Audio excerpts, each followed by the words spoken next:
Réparer un engagement brisé. Il nous arrive à tous, puisque nous ne sommes pas parfaits, nul n'est parfait comme on dit, de briser un engagement. Et ça impacte notre état d'être et aussi la relation qu'on va avoir à l'autre. Comment, d'une manière très simple, réparer un engagement brisé? Et on va prendre simplement un retard d'un quart d'heure. C'est déjà un engagement qui était brisé. Et c'est déjà à ce moment-là où l'autre va douter de nous, où nous n'allons pas nous sentir tout à fait à l'aise. Le premier R, c'est d'accepter la responsabilité de ce retard et le reconnaître. C'est plutôt quelque chose d'assez intérieur. On va dire, ok, je reconnais, je suis en retard d'un quart d'heure et je suis responsable. Ne cherchez pas des excuses de l'extérieur, des embouteillages ou d'autres choses parce que en prenant la responsabilité, vous allez vous sentir au milieu, donc du coup autonome, responsable et capable d'agir et pas subir l'environnement. Si nous étions retenus dans les embouteillages, notre responsabilité, c'est qu'on ne l'a pas prévu, on n'a pas peut-être regardé le trafic, on aurait pu placer le rendez-vous ailleurs ou bien partir plus tôt, etc., etc. Simplement juste dire, ok, je reconnais que je suis en retard et j'accepte pleinement ma responsabilité. Je ne vais pas polluer l'espace en disant ceci, cela. Et c'est en comprenant que nous ne sommes pas à l'aise par rapport à ça parce que nous avons peur. Peur de décevoir l'autre, peur de perdre son amour, que cette situation est si peu confortable et qu'on cherche des excuses et qu'on veut absolument pas que ça arrive. Mais si on accepte cette peur et on dit même à l'autre, écoute, je suis partie en retard, c'est ma responsabilité et franchement, j'avais peur que tu le prennes mal. Donc soyez de plus en plus authentique. Le 3, c'est raconter. On a le droit de raconter, mais pas du blabla, un tel était en retard et puis mon oncle est mort et la tante m'a appelé et mon grand-père est à l'hôpital. Non, on va raconter les faits ou les sentiments, nos sentiments en lien avec cet engagement brisé. Au-delà du retard, nous sommes sur un engagement brisé. On va dire, écoute, voilà, je suis partie trop tard. En plus, il y avait un ralentissement. Je me suis sentie, et on va dire comment je me suis sentie. Voilà ce qu'on a envie. Droit, entre guillemets, dire à l'autre. Parce que il n'est jamais responsable si on brise un engagement. Puis, en 4, on a droit à se repentir. Dire, je présente mes excuses. Sincèrement, désolée. Et on va pas s'arrêter à juste être désolé. Le 5, c'est R de réparer.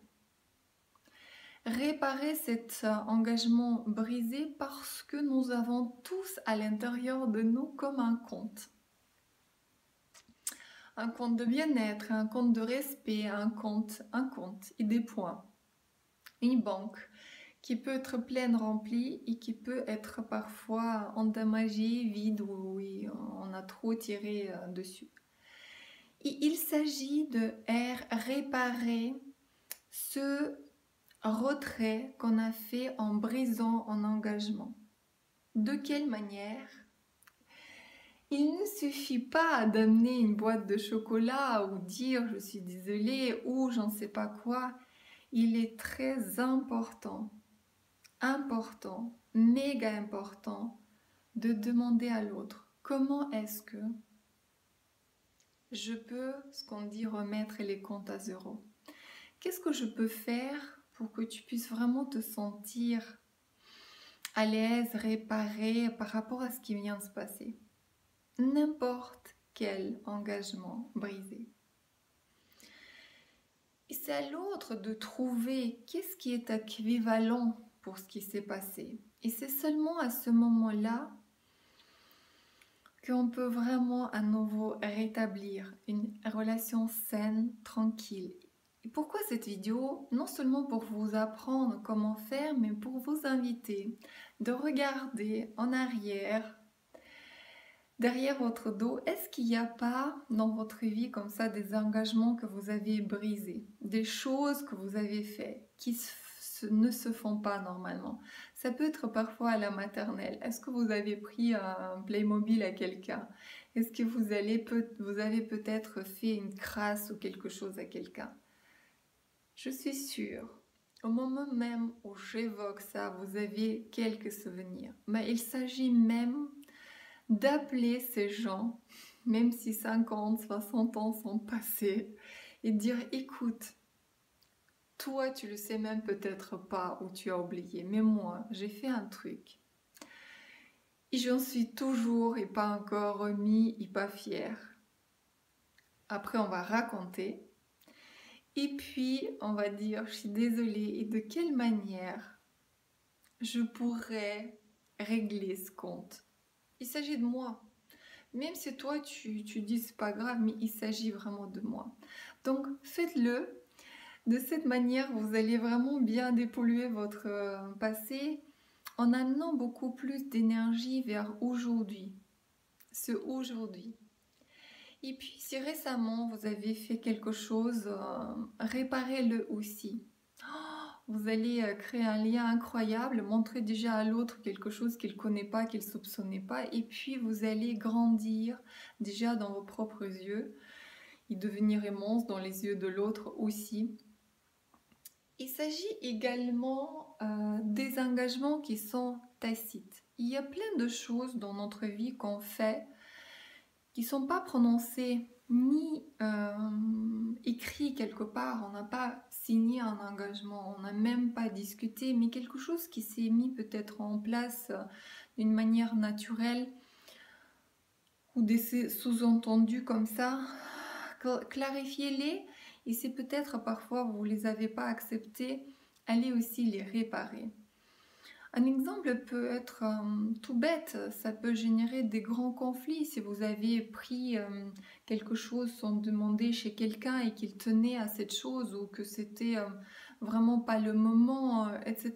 Vous voyez, ça peut tenir à peu, mais apporter beaucoup de nuisances dans une relation, dans la fréquence de la relation. Quel est le bénéfice de réparer ces engagements brisés? Vous allez réellement vous sentir sain, bien, et vous allez dormir dans un sommeil réparateur. Vous allez être radieux et souriant. Lorsque vous promettez des choses et vous ne les faites pas, ou vous faites des trucs derrière le dos de quelqu'un, vous allez vous sentir coupable sans comprendre qu'est-ce que vous arrive. Vous allez vous sentir mal, redevable. Bref, c'est comme un petit poison comme ça qui s'installe. Et plus vous dites ouais c'est pas grave, je suis au-delà de ça, et plus ça va vous avec le temps impacter et vraiment charger. Donc allez-y, lancez-vous à réparer des engagements brisés avec les enfants. Si vous avez des enfants, si vous avez un jour dit comme ça quelque chose en passant on va faire ça, ou c'est déjà un engagement. Et si vous ne les respectez pas, même 1 an, 2 ans, 3 ans, 5 ans plus tard, l'enfant va se sentir de plus en plus mal, va se sentir sans valeur.